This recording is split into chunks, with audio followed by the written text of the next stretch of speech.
English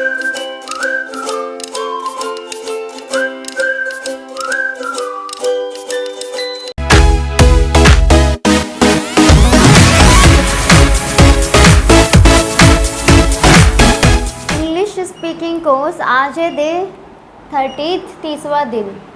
इसमें आज पढ़ेंगे जो हमने रिवीजन किया है पीछे 21वें दिन से। अभ्यास तालिकाएं, ड्रिल टेबल्स। ये अभ्यास तालिकाएं वाक्यों को बार बार दोहराने के लिए हैं। आप जितनी अधिक बार दोहरा सकते हैं दोहराइए। इससे आपकी जुबान पर अंग्रेजी के ये और ऐसे वाक्य बखूबी चढ़ जाएंगे। इस प्रकार आप बिना रुके नए नए वाक्य बोल सकेंगे।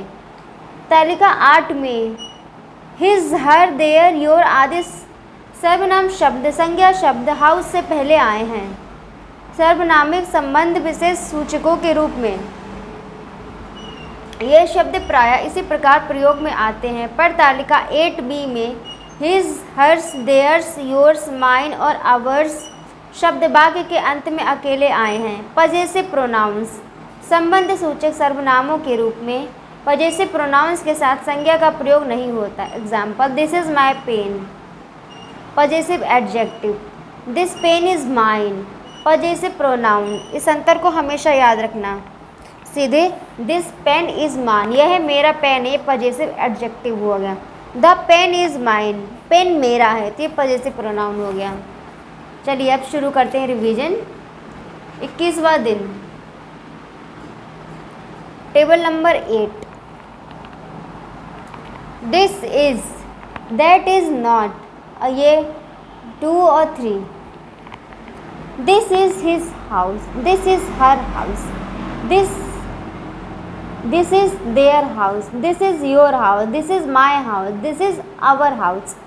That is not his house, that is not her house, that is not their house, that is not your house, that is not my house, that is not our house. B, this house is his, ये उसका घर है। ठीक है,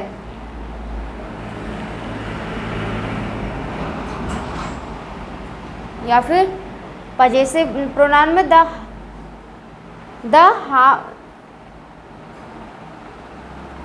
house is his. ठीक है, this house is his, this house is hers, this house is theirs, this house is yours, this house is mine, this house is hours.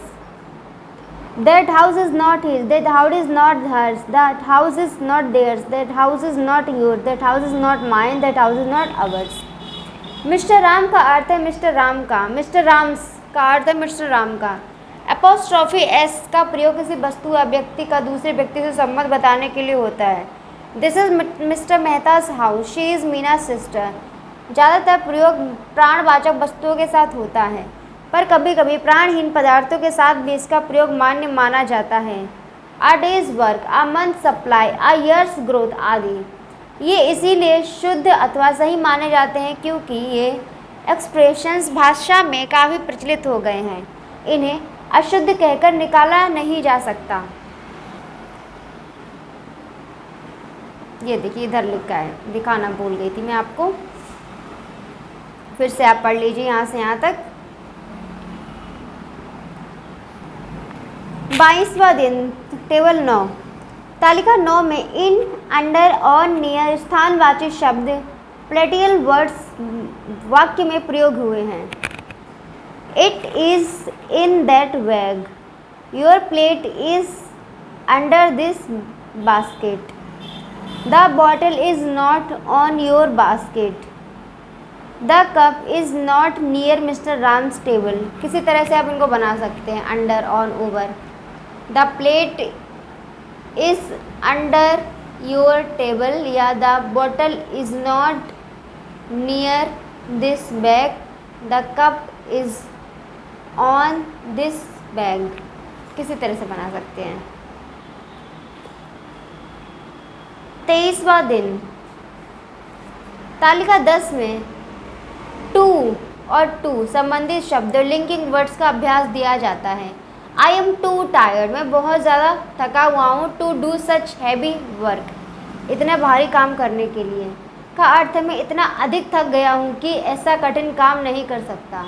इसी प्रकार अन्य वाक्यों में इन शब्द का अर्थ समझना चाहिए। I am too tired to do such heavy work, I am too hungry to go back to school, I am too weak to answer their question, the little boy was too hungry to do such heavy work, you will be too weak to go back to school. किसी तरह से आप इसको बना सकते हैं।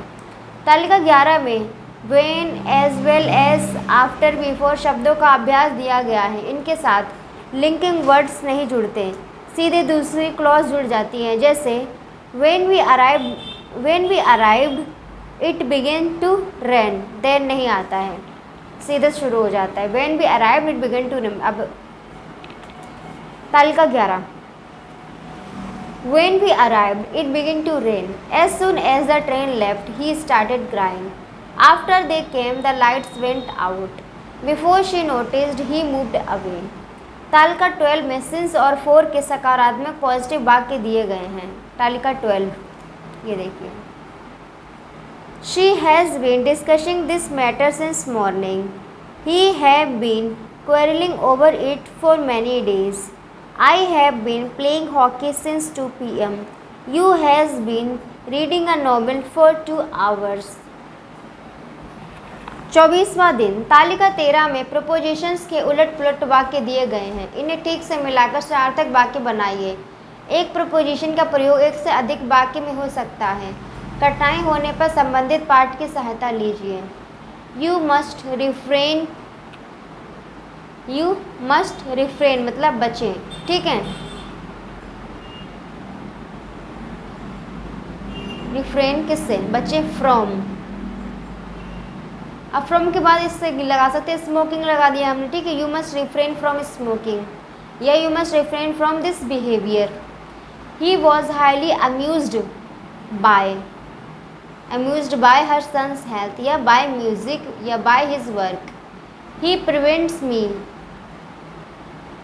ठीक है। ही प्रिवेंट्स मी फ्रॉम भी लगा सकते हैं, अगेंस्ट भी लगा सकते हैं।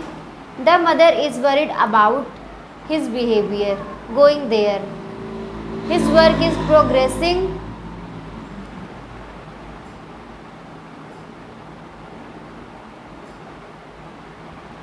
कुछ क्या लगाएंगे ही वर्क प्रोग्रेसिंग में? आप देखिए क्या सूट कर, वैसे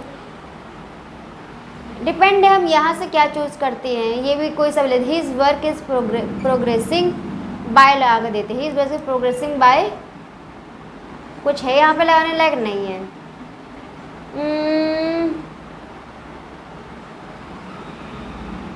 इन लगाते हैं, ठीक है, इन लगेगा। His work is progressing in leaps and bounds. He got fed up about his behaviour या स्मोकिंग या गोइंग देयर या my work. He was absorbed into the matter। The police looked into the room। He is well versed about her working too hard। My boss is pleased about my story। She went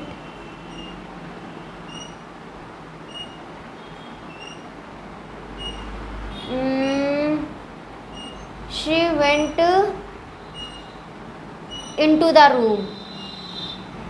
The doctor warned him against going there। कुछ भी लगा सकते हैं जो आपको लगे कि fit हो रहा है, बट करेक्ट लगाना है। ऐसा नहीं कि आपने कहा ये फिट हो रहा है तो ऐसे लगा दिया, नहीं, सही भी होना चाहिए, ठीक है, उस हिसाब से। 25वां दिन।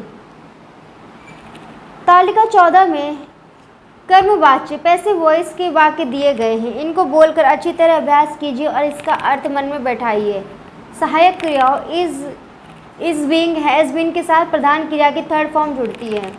The money is collected, the money has been collected, the money is being collected, the jewellery is going to be kept in a secret place, the body of the lion had been sent away, The body of the lion will have been moved from here। तालिका 15 में B infinitive के साथ कर्मवाच्य passive voice के वाक्यों की रचना की गई है। 26वां दिन। तालिका 14 में विशेषणों की द्वितीय अवस्था कंपेरेटिव डिग्री के वाक्यों का अभ्यास दिया गया है। इसमें देन का प्रयोग होता है। He was more wicked than any one else, they were more foolish than we were. तालिका इस हिसाब से आप एक एक को जोड़ जोड़ के बनाइए खुद से। तालिका 17 में विशेषणों की तृतीय अवस्था सुपरलेटिव डिग्री के वाक्य दिए गए हैं। इनमें बेस्ट ऑफ आदि शब्द प्रयोग किए जाते हैं। तालिका 16। Your coat is the thickest of all, this one is the best of those in the shop, that one is the finest of any I have. इस तरह से ये भी आपको सब एक एक करके जोड़ के बनाने हैं। कितने वाक्य बनते हैं? 27वां दिन। तालिका 18A में गणना सूचक काउंटेबल शब्दों के प्रश्न वाक्य दिए गए हैं। तालिका 18B में मात्रा सूचक अनकाउंटेबल शब्दों के प्रश्न वाक्य मैनी गणना सूचक काउंटेबल शब्द हैं। मच मात्रा सूचक अनकाउंटेबल। ध्यान दीजिए, cup, knife, pen, pencil, book गणना योग्य काउंटेबल वस्तु हैं, जबकि money, oil, bread, tea, sand मात्रा सूचक अनकाउंटेबल शब्द हैं। How many cups are there on the table, how many pencils are there in the store, how many books are there in the cupboard. ये countable हो गए। How much जो लगता है तो होता है क्या? Uncountable. How much money is there in the house, how much oil is there in his possession, how much tea is there for use, how much sand is there in the house. 28वां दिन।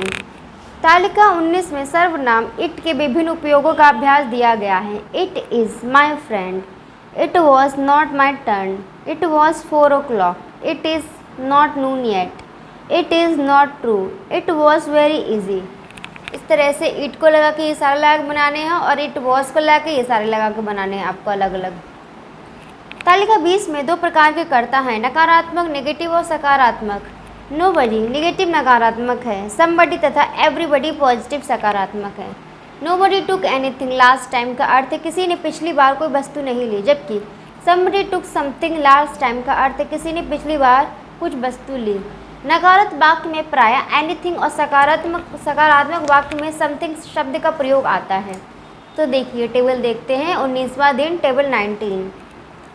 No one wrote anything at that time. Nobody wanted anything at that time. None of us cared for anything at that time. None of you wrote anything at that time. Everybody, ये नकारात्मक वाले थे, negative, ठीक है। Everybody noticed something before breakfast, ये सकारात्मक वाले हैं। Somebody took something last time. Some of you noticed something before breakfast. A few of us took something last time. तो यहाँ तक हो गया। अब हम प्रैक्टिस करेंगे सेंटेंसेस की अच्छे से नेक्स्ट वीडियो में।